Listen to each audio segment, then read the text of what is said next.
we analyze the 3 weeks of presidential campaigns, what has really stood out, besides iPod, and of course the intra-party tensions?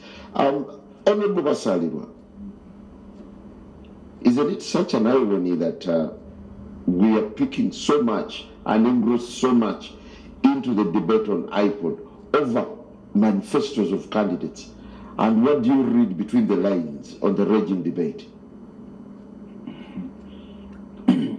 Well, you are not going to take away the debate on iPod. I'll tell you for a fact that all political parties in their budgetary planning had money from iPod in their plans. All of us, I will tell you for a fact. And there was a lot of hope and expectation that this money would be utilized, especially in the campaign processes. So absence of this money definitely has created some budgetary challenges in the different political parties. I'll tell you, for example, that we had expected that Section 14A of the Political Parties and Organizations Act would be followed to the letter. That requires monies to be shared equally in the campaign year, in the election year. The other day when we were in iPod in Kololo, I was telling my colleagues there, that's what the law says. And you know, the president was saying that he had been given a different legal opinion by the learned Attorney General, which I disagreed with. In the 10th Parliament, towards the end of the 10th Parliament, I was on record for having brought this matter on the floor. And the then Attorney General conceded and said it was erroneous for that money not to be shared equally in the election year. Obviously, I've always been a lone voice in as far as that provision is concerned, because, you know, the other parties, when it comes to equal share, they become very uncomfortable. How do they share equally with GEMA that has only one MP? But that's the law, and I was not there when it was being enacted. So I don't usually get support from my opposition colleagues. In the 11th Parliament, I have been raising the same. I used to sit with Honorable Brahir in the Legal and Parliamentary Affairs Committee. He knows that each time the Electoral Commission would come, I would raise that issue. So the fact that we were not able, you know, to get that money, and you know, people here forget that the amount of money that is included in the budget for political parties is actually discussed in iPod. That's why it is erroneously called iPod money. But in that case, it is not iPod money. It is money appropriated by Parliament. But you how much to reduce iPod to money? Money. No, these days, because when we founded iPod in 2009, the issue of money was absent. In fact, for us, when we were joining iPod, it was purely for dialogue purposes. And you know very well that Mr. Museveni and the NRM rejected the idea of iPod. In fact, Mr. Museveni is on record to have said that there was no need for dialogue, that he had pacified the country, he couldn't sit with the opposition. So Mr. Museveni undermined iPod and was opposed to iPod in the initial stages. In fact, he joined iPod in 2018. The first time he attended iPod. He had been absent. That's why, you know, when he decided to come and some people wanted to work, well, I said, no. For me, yes. And his handlers, including Ofwono, they kept saying, but the constitution is the dialogue. Yes. Elections every 5 years. And there is a parliament. Including this yes. MP for all the people. Okay, has your dialogue in iPod replaced parliament in superiority? No, it has not. So now we think it is important. So I think that's why. No, so we wanted to accommodate them. Was it wrong for you and Museveni to bend backwards? Because I remember when we started iPod, Honorable Miguel and myself, yes, were the ones sitting in iPod on behalf of NRM. Yes. I'm saying that it was good for them to appreciate the significance and the bigger picture in iPod. That's why when Mr. Museveni joined and some people were going away, I said I cannot go away. For me, Mr. Museveni found me in iPod. So I could not go away or boycott because he found me there. So wouldn't you now applaud the National Unity Platform for seeing the light? Now they're knocking at the door. You see, again, Simon, you've been accused of many things about NUP. I don't want you again to smallerize the issue. Please don't. NUP has all the legitimate rights to be in iPod. And if you recall my speech in Kololo, and the last iPod meeting, I said iPod should be inclusive. Whoever has representation in parliament should be a member of iPod. So what's all this ping pong about? Yes. I don't understand it, but I'll tell you, I'll give my own experience. JEMA has been in iPod since its inception. We were out for 2 years, between 2016 and 2018, when we were not a parliamentary party. But in 2018, when we became a parliamentary party mid-term, we formally applied to join iPod. It took us 4 months. Because you see, when you formally apply, the Council of Secretaries General seat processes your application and forwards it to the summit of the party leaders. And the summit makes the final decision. It is really as simple as that. So for us, it took us 4 months because it's not very easy to get summit, the leaders of the different political parties together. Yeah, but I disagree with you there. On what? At that time, that was the arrangement. Now, iPod is a statutory body. You become a member by law. They cannot subject you to non-existing conditions. So even writing in itself, no, you shouldn't even write to anyone because the law says if you have representation in parliament, you're automatically a member of iPod. Yes. Now I saw that Secretary General of iPod saying you must write. Now they sit. That was the old arrangement when it was a private. Exactly. You're absolutely right. And I am not saying. No, there is one who runs. Secretary General. No. So, Dr. Lawrence. So are you saying the Secretary General of NUP wrote this letter seeking to join, applying to join and be accepted without, he didn't know the law? No. The NUP letter was not an application. No, it was a notification. No, yes. We are joining. Yes. Says we are So it was a reminder. No, if the law says must you reminded the law. Simon, no, because I think let's put the record straight. The time we joined the iPod, it was not part of the provisions in the Political Parties and Organizations Act. We joined the iPod when it was a company. It had been registered as a company, and there was an MOU. The recent amendment in Parliament that conditions, for example, receiving money on being members of iPod. I wrote a minority report on that because me, I was opposed to that.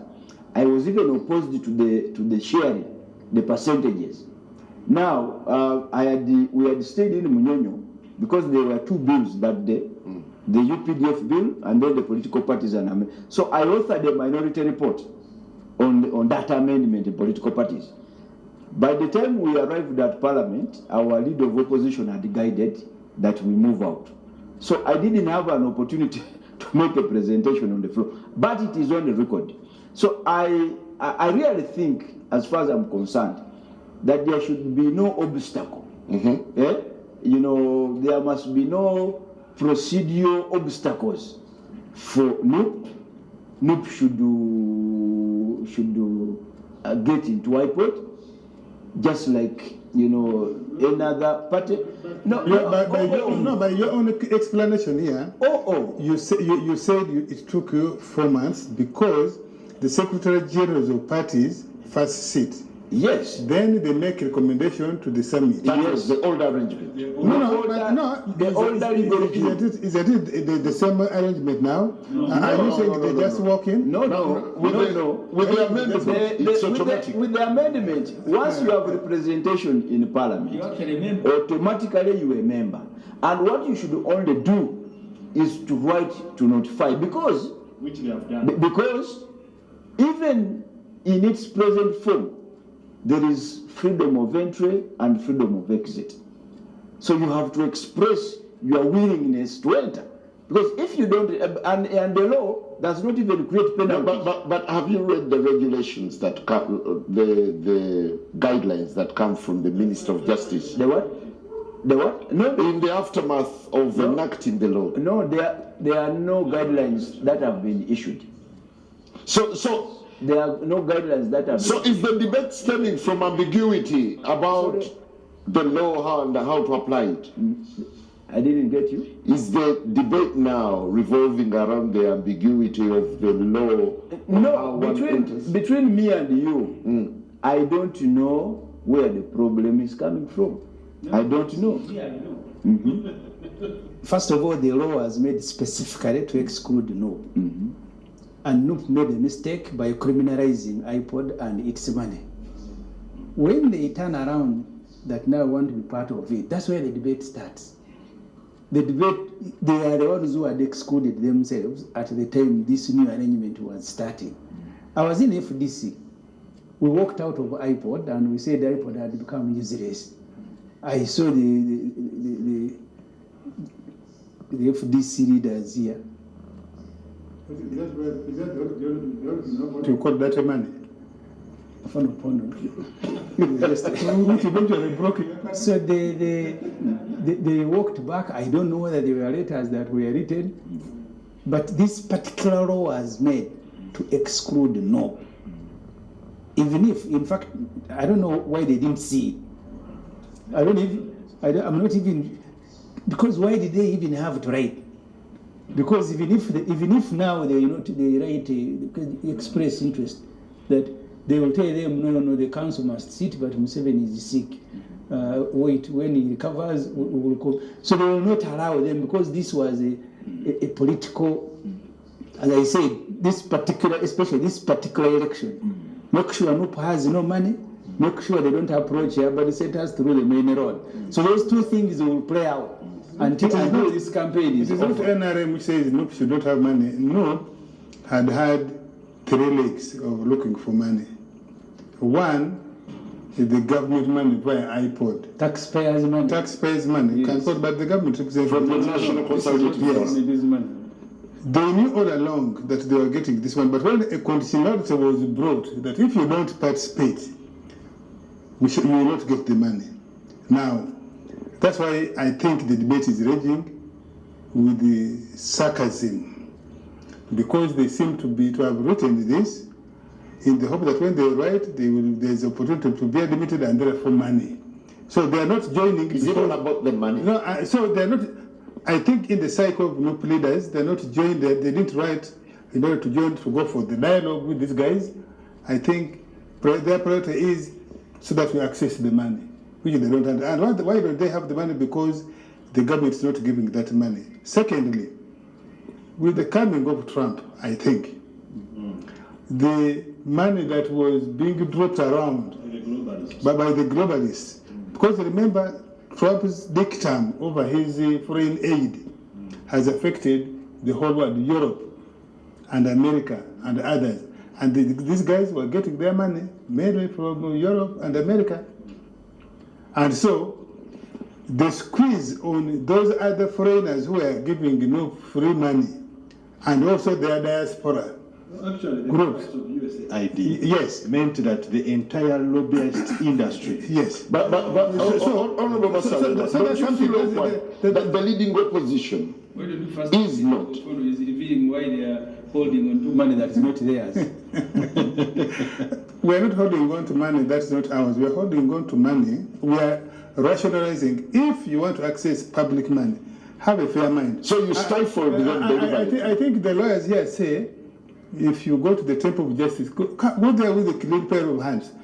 NUP doesn't have clean pair of hands, and therefore they should not get the money. If they are not getting the money, they are not participating in genuine dialogue. Don't you find it awkward that if they are not participating, if they are not participating is in locked genuine out of dialogue, participating so let them in an get their money entity from as foreigners. critical as iPod?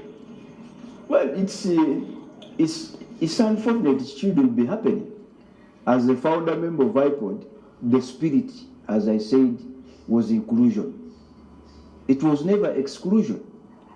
So I think we should do whatever it takes to ensure that NOP and all others are under IPOD framework. What would it take to compel the Secretaries General to have dialogue and expedite this? Well, I think it's incumbent now upon the chairperson of IPOD now. You know, it's rotational. The chairperson of IPOD now to ensure that the process is expedited. As I said, I find no reason, I find no justification whatsoever for keeping NOP out of IPOD. And cynically argues that, you know, they are coming in for money. But let us assume it is so. What is wrong with it? What is wrong with that? Simon. Yes. NOP doesn't want dialogue. When the rate we are coming, they say, no, wait. Now there are conditions. Leonard.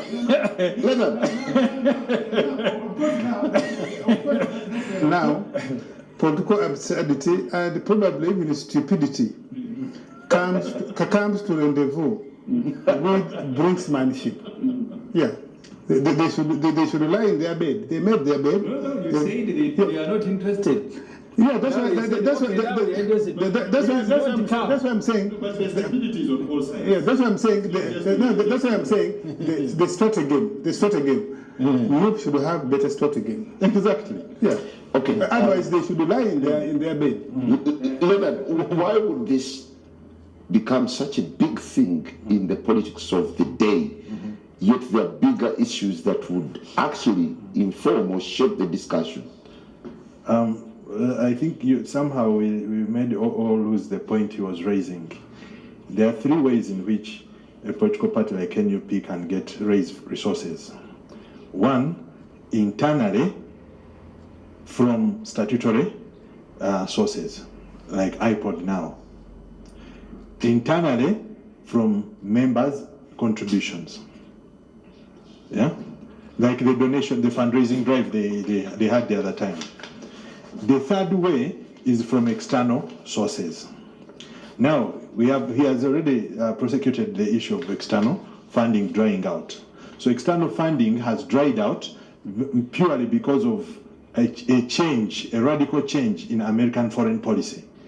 Yeah. Yes, even in the past, Republicans they are inward looking in their desire to make America number one, to keep it as the wealthiest and most prosperous nation. They are inward looking, whereas the Democrats, you know, are good sympathizers and supporters of globalists. Now, with the globalists, the main globalist organization being, erased from the face of, global politics and diplomacy, you find that political parties in quasi-democratic states like Uganda had to suffer. Let's not forget that before even this Trump thing comes about, we had the DGF also closing. Closed by President Museveni. Yeah, President Museveni closed the DGF because I think one of the reasons he gave was that Ugandans were not represented on its board. It was not closed, they were chased. Okay, yeah, I stand corrected. Yes, just by Actually, why the president said we close DGF, we have our money internally. Yes, we can give political parties as public institutions, which is okay. Money from our taxpayers. Now, if which is okay. That provision of giving political parties money was put in the Political Parties and Organizations Act in 2005. Yes. No, but this has been Museveni's argument. It was not even his argument. Let me tell you. It was by the Committee on Legal Affairs. Because government had proposed to restrict fundraising. No, President Museveni. It doesn't matter where the argument came from. Has been a proponent that foreigners should not fund our politics. Imperialists. Yes, this has been his view. And I think we all agree with him. If Uganda can afford. Yes. The Ugandan taxpayers through their government should actually fund political parties. Fund the government, but not fund the Yes, because we have better. Yes, we have better safeguards. As a government, as a state, we have better safeguards to know where is this money coming from, what is its purpose, and so on and so forth. No, okay. Let me drive my point home. So, given the reduction in opportunities of getting foreign funding, and of course the roadblocks that have been put in place to prevent them from getting funds that are provided for in the statute books. So NUP found themselves with no choice. They had to eat their own words. Okay, and there is nothing wrong with that. So they were beaten into a corner. Yeah, they were boxed into a corner, and there's nothing wrong with them saying now we want to actually push back and claim what is rightfully ours. Now, the only thing you can fault NUP about this whole iPod issue is just to do with the way they played it. They should, like I told you, they should have gotten some people to start the conversation. Supporters. You call them jesters? Jesters. Start the conversation. Since you're a strategist, a political strategist, please don't forget that. They haven't reached out to me, so I cannot talk. You can also go to the... I think you're part of them. No. Okay. When I talk and I'm favoring the... To what extent? To what extent is the debate over iPod? No, it is the country from critical It is a misguided debate. We shouldn't be having it in the first place. I'll come to you, Honorable Semuju. Do you think this matter of iPod is taking us away, taking the country away from critical issues in the presidential campaigns? No, it doesn't. I have been invited to talk shows when you are discussing about other issues. If it emerges as one of the issues for discussion, I don't think it is wrong or it is illegitimate. And I have told you here... Yeah, but there are groundbreaking issues that would be discussed. What are the groundbreaking manifestos. issues? Why do you insist on those No. You have been the moderator. No, you have been the moderator. What we are looking at is we are doing a reality check. And you are the one who keeps bringing iPod. We are doing a reality check. Unfortunately, the entire conversation around presidential campaigns has been dominated by iPod. It was a distraction, the timing of not writing, but also what they had said about this money. Because you, the media, and you know all our training, people want to choose things that are new, that are unusual. Because if you attack a particular fund and then you seek to benefit from it, you are going to cause an unnecessary debate. And I agree with I guess that in political parties you need to have people who are going to sit down and think through many issues before you make a decision. So they should never have criminalized this money. Because this money, as they rightly saw, I saw Luongoya, this is not Museveni's money. He has not sold his cows. This money is taxpayers' money, and a decision was made in the parliament. At that time, I was just covering a committee on legal and parliamentary affairs. Its background was that government was proposing, I'm not sure that it is 200 million, that you don't raise money beyond 200. Yeah, so when they brought it, the MPs were on the committee, I think the Ben Watchers, the late Medical Gua, Wanderogar and others. They say now that you have stopped parties from raising money from outside and you are fearing interference, let us now create a fund to run these parties because these are public institutions. The trouble is that Museveni, as he usually does, he wants to take credit everything, including the sun rising. Opondo will go on radio and say, you see, the sun has risen today because of Museveni. This was never. Semuju is alive. This was never. Because of the peace and the tranquility. Yeah. This was never. So that's how this fund came in. When the Asman and others went to Munyonyo and asked Museveni, who has captured the Ugandan state, to increase the money, all of us, that time was an FDC, who were attacking them. You see, the dishonest on our part is what is causing this debate. So these ones risked their reputations, went into a meeting, they had a discussion, increased the money. Now us wanted to benefit after abusing them. That's what needs to stop in our politics. Does it strike you? Does it strike you? Just a second. Does it strike you, Honorable Semuju, that we are getting to a moment where Changulaji will sit with President Museveni in the iPod arrangement, if it ever happens? Oh, Museveni sitting. You see, I have said this many times. In Tanzania, the opposition will go to State House and have a discussion, a legitimate discussion with the president. I remember, I think under Chikwete, they wanted to change the constitution, and the delegation of opposition went to speak to Chikwete. In Kenya, they do it. But here, Museveni has become so bad that to be seen with him is like you have committed a crime. I remember, and Ofwono knows it, when we are going to have a talk show with Museveni, I had declined. Until the moderator told me, Museveni would say that you have feared. He would say, okay, now let me go. But as soon as a senior minister saw me in the State House, yet we had gone to record a talk show, my brother, thank you for seeing the light. That's what Miguel told me. For the debate with the Sare? No, I can't go because what office does Sare hold? I just Museveni what office does he hold? Okay.